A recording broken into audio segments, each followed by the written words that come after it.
And all of this sounds great. Like on paper, it sounds great to see all these players on big teams, teams that are known worldwide. They're playing for big clubs, playing in the Champions League. All that sounds great. It really does. But the problem is, stylistically and tactically, these players are playing a very different style of football from each other week in and week out.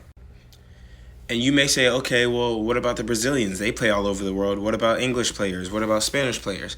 That is true. They do also play all over the world, but a lot of English players play in England. A lot of Spanish players play in Spain.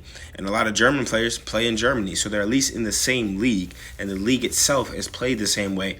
So when they come back to their national team, they at least know like a general consensus of how they want to play the game. And then the manager obviously has his own tactics, but it still comes down to just knowing the game and knowing how you've been playing since you grew up. If you're German, you've been playing like a German since you grew up.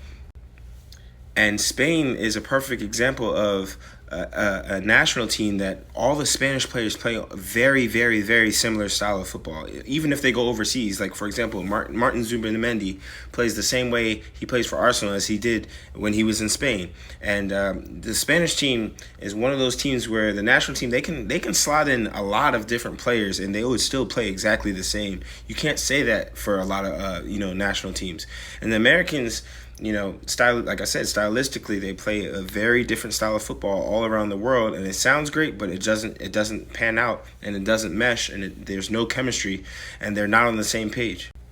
And if you were watching this game against Portugal last night, there was a lot of chances where Malik Tillman and Christian Pulisic and Weston McKennie and Timothy Weah, the attack was actually going well moving forward, but in the final third they just couldn't get on the same page.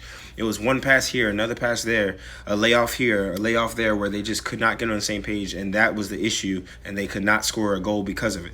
And that's the difference between us and a lot of top national teams in the world.